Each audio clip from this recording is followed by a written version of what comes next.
Who was Eugene Bullard? How did he make history? Why was he famous in Europe yet unknown in his own country? Hello, I'm Colin Heaton, former soldier, Marine Corps Scout Sniper, history professor, historian and book author, and we will answer these questions and other issues on this segment of Forgotten History.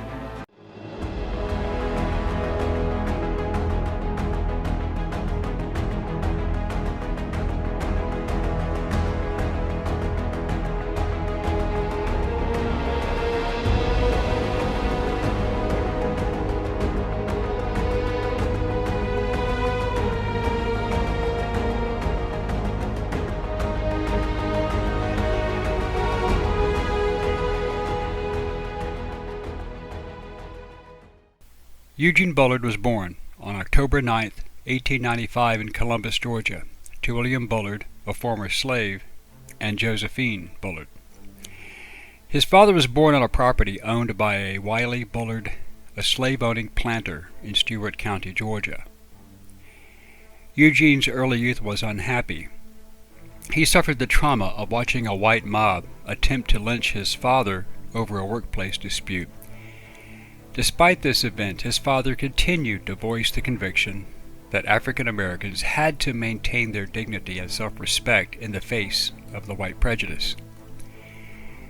Eugene heard the stories from his father about how the French did not have the racist policies. It was in fact illegal, and that there all men were equal. Eugene made several attempts to run away from home, one of which resulted in his being returned home and beaten by his father. But in 1906, at the age of 11, Bullard ran away for good.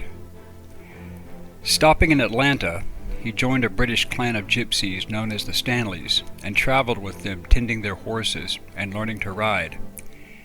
It was the Stanleys who told him how the racial barriers did not exist in Britain either. Since the Stanleys were not returning to the United Kingdom, Bullard found work with the Turner family in Dawson, Georgia. Because of his hard work as a stable boy and being able to ride, he was asked to be their jockey in the 1911 county fair races. In 1912, he finally stowed away on a ship, the Martha Russ, a German freighter moored in Norfolk, Virginia, bound for Hamburg, Germany. He disembarked the ship in Aberdeen, Scotland when it pulled into port.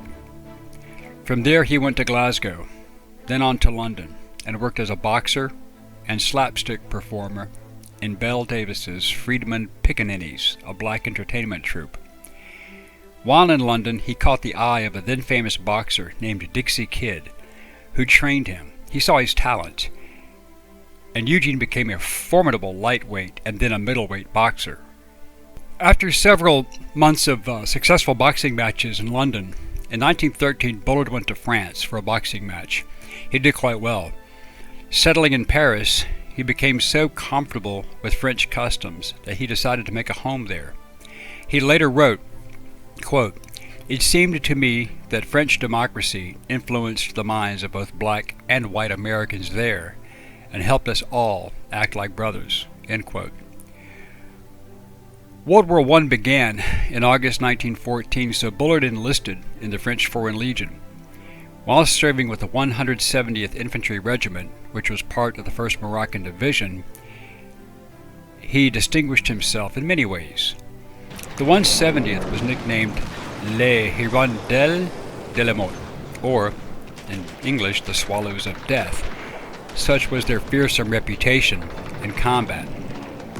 Bullard fought in the Battle of Verdun, where he was seriously wounded in March of 1916. He was taken from the battlefield and sent to Lyon to recuperate. While on leave in Paris, Bullard bet a friend $2,000 that despite his color, he could enlist in the French flying service. Bullard's determination paid off, and in November 1916 he entered the Aéronautique Militaire. Due to his service in the Legion, he was called Le Hirondelle Noire, in French meaning Black Swallow.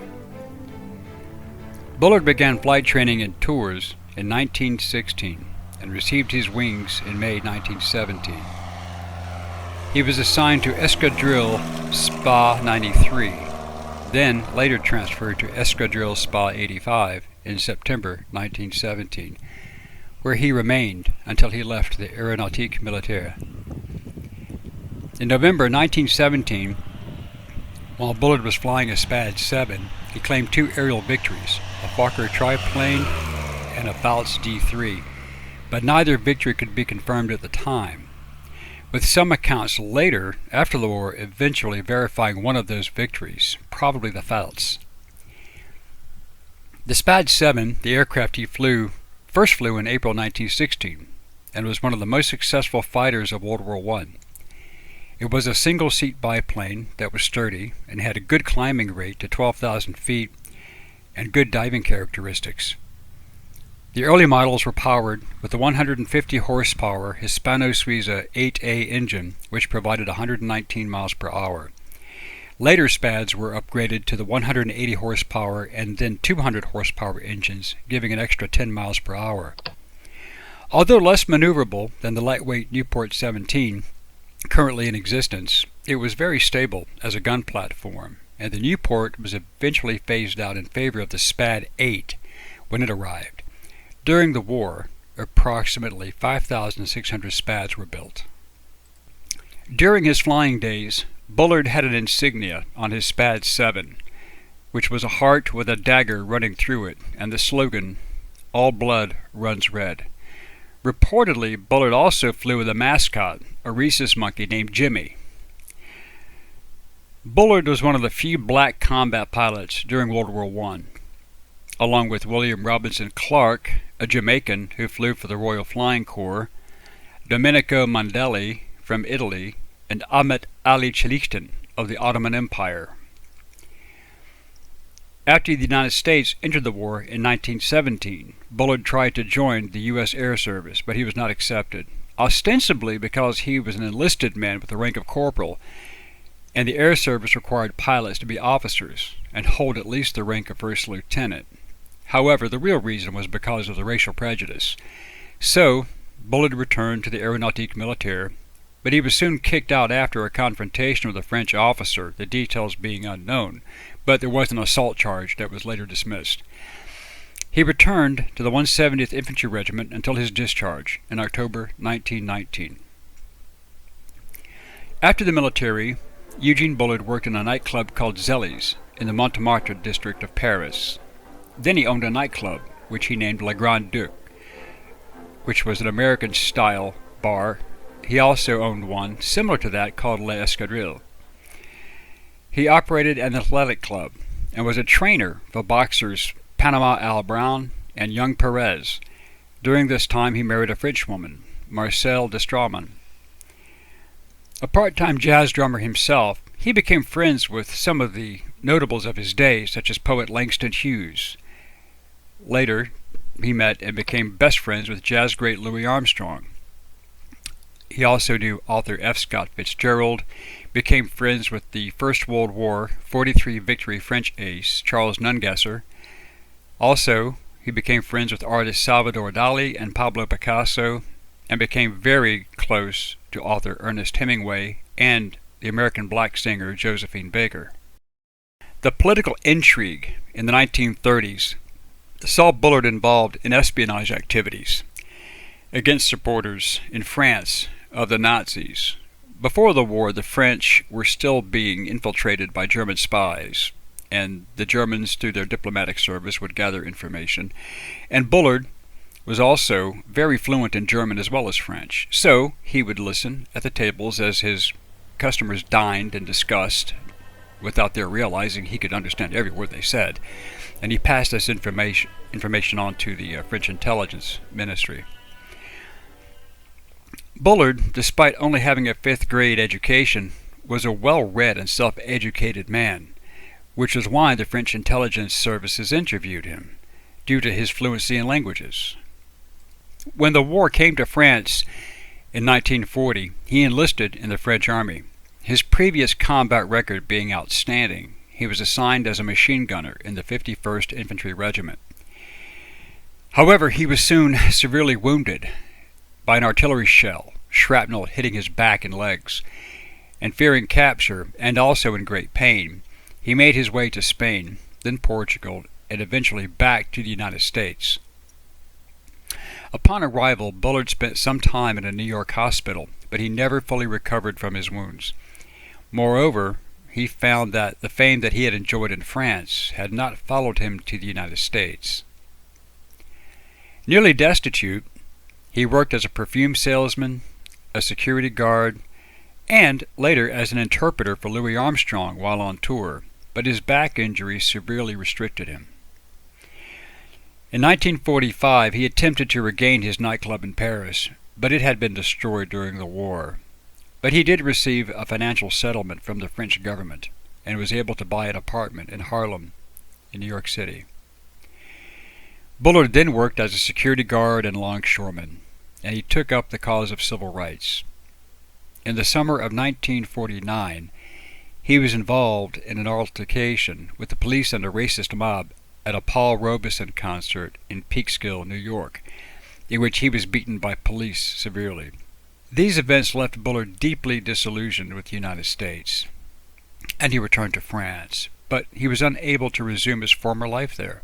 But during his lifetime, the French showered Bullard with honors, and in 1954, he was one of 3 men chosen to come to France to relight the everlasting flame at the tomb of the unknown soldier in Paris. On December 22, 1959, he was interviewed on the NBC television show Today Show by Dave Garroway. Bullard wore his elevator operator uniform during the television interview. Afterwards, he received hundreds of letters from viewers and became the most famous employee at Rockefeller Center. In October 1959, he was made a Knight of the Legion of Honor, the highest-ranking order and decoration bestowed by France. It was the 15th decoration given to him by the French government. Eugene Jacques Bullard was the first military African-American pilot to fly in combat, and the only black American pilot in World War I, but he never flew for the United States. Eugene Bullard, son of a former slave, an entertainer, musician, boxer, infantry commando, combat fighter pilot, businessman, civil rights fighter, and man of the world, died of stomach cancer on October 12, 1961. He was buried with full military honors in the French War Veterans section of Flushing Cemetery in the New York City borough of Queens. In 1989, he was posthumously inducted into the inaugural class of the Georgia Aviation Hall of Fame. On August 23, 1994, Bullard was posthumously commissioned a second lieutenant in the United States Air Force. On October 9, 2019, the Museum of Aviation in Warner Robins, Georgia, erected a statue in Bullard's honor. Bullard was immortalized in documentaries and some films, even a book by Ernest Hemingway. The 2006 movie Flyboys loosely portrayed Bullard, but not without some accuracy. Eugene Bullard was a very unique person, a supreme intellect, who was a victim of circumstances, and sadly, not recognized for his bravery and his abilities by his own country. We hope you enjoyed this segment of Forgotten History. Please click like and subscribe for free. And please stay tuned and be engaged and informed. Send us comments if you have questions or even show ideas, and we will respond to all requests and comments as soon as we can. Thank you.